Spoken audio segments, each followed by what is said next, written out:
Josh here and Michelle, and we're real dead. Well, Michelle is real dead too.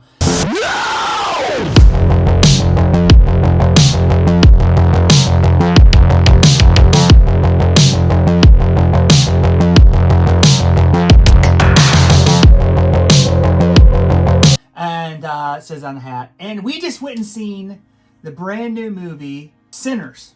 And it is a rated R movie. I also want to tell you right up front, this is going to be no spoilers, okay? We're going to just do our ranking of the movie. We're going to go through the categories and rank it, and then tell you our overall ranking of the movie. I will say out front, we went and seen this at 10:30 in the morning, first showing we could, and there was actually a decent amount of people in there for 10:30 in the morning. The most in any movie theater we've been in this year. And this early. Yeah. In the morning. Yeah. So yeah, I will tell you, in my opinion, great film. Had a lot to offer, in my opinion. Michael B. Jordan was excellent in this movie. He does play two different roles. Oh yeah, He plays twin brothers.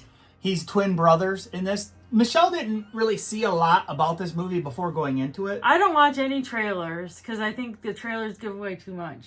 Right. I will say the story in this really drives it to me. And I really enjoyed that about the movie. Yeah, it was a really great story, and I laughed, I cried, I was scared. Acting was pretty good. Yeah. Very good. I will say, yeah, like I said, Michael B. Jordan is awesome in this. But also another character who plays his cousin, and I think the actor's name is Miles Canton, and he played Sammy. He was excellent in this movie.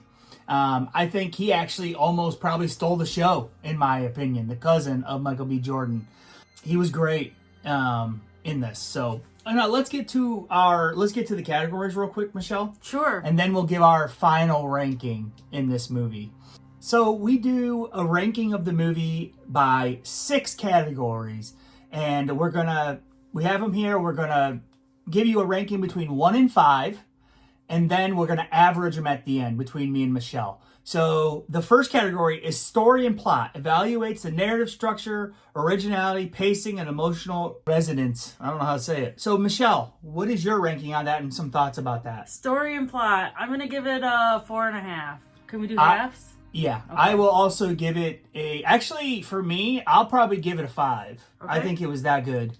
The story is what drives this movie, in my opinion. It's everything. So, and the direction was great. The narrative, the originality was really cool. It was actually pretty original. I mean, you could compare things to it, but not in that time and place. You know what I mean? So, yeah, I enjoyed that. Yeah, I thought it was a really good story. It was pretty original, Yep. in my opinion. And the second category is direction.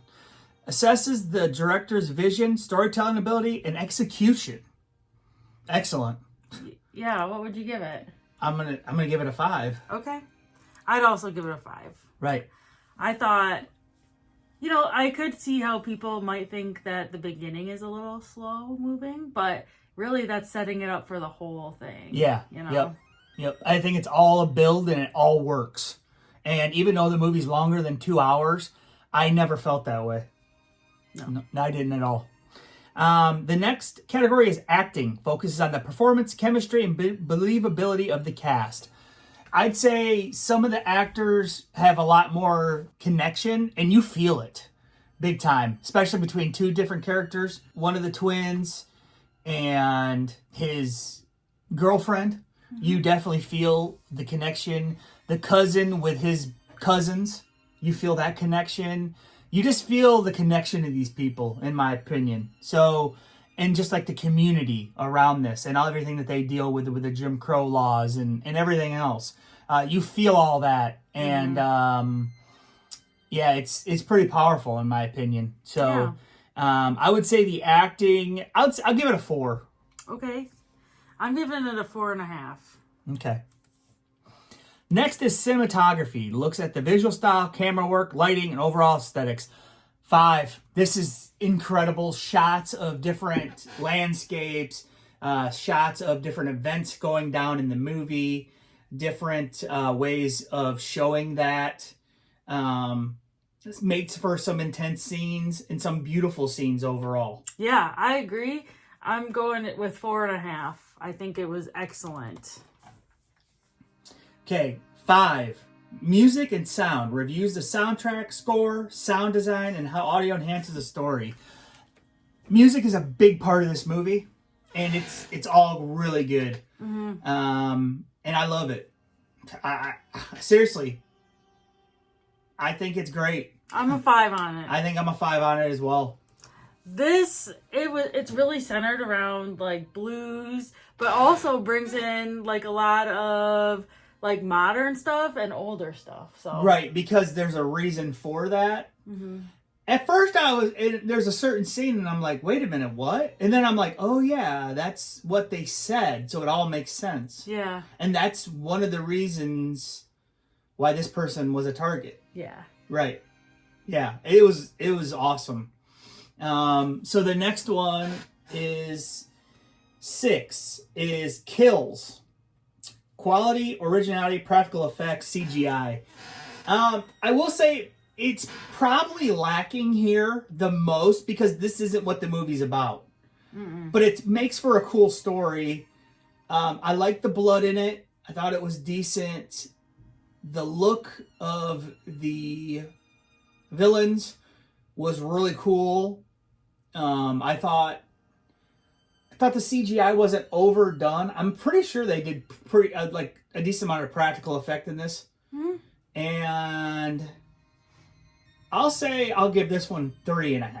I was thinking 3.5 also for this one. Yep. So, like Josh said, it's not really what the movie's all about. It does build tension though. Oh wow, throughout yeah, the whole it does. movie. That's it. That is our ranking. Now let's get the average of these, Michelle. What is my average on that, hon? Out of 5. 4.58. Okay. So 4.5 basically. What is your ranking? 4.5. Wow. Yeah. We both basically had the same ranking, even though we had a couple off. Now, I will say this does have, right now, with like 130 some reviews from critics on Rotten Tomatoes, it does have a 97. And from the audience, and also over 1,000 rankings, it does have a 97 as we sit right now. So, yeah, I think this is going to definitely be one of the best movies of the summer. Not just horror, but it's also a pretty decent horror movie. But that's, if you go in there thinking you're going to get a pure like slasher or whatever, it's not that, in my opinion. But dang, does it tell a good story. It does. So rewatchability, Michelle. Could you watch this again? Yeah. What is it out of 5? Like, out of 1 out of 5, what's your rewatchability on it? 5 for me. Yeah, me too. I could watch this again, like, tomorrow. Yeah, Right. I would watch it again tomorrow. Yeah. And I will say here, not that it's any spoilers, stick around at the end of the movie. Because there are 2 end scenes, end credit scenes. So, just so you know that. Anything else that you would like to say about this movie, Michelle? I'd say go in with an open mind and just be there for the ride. It's pretty good. Yep. And if, like I said, if you do think it's kind of slow, just wait. There's a lot of tension and a lot of, intense kind of scenes. Yeah. And it's not filled with a ton of, like, jump scares and stuff, which is good. That's the kind of movie I like. So, okay, guys. Josh here and Michelle. And we love The Sinners. We thought it was good. Bye, guys.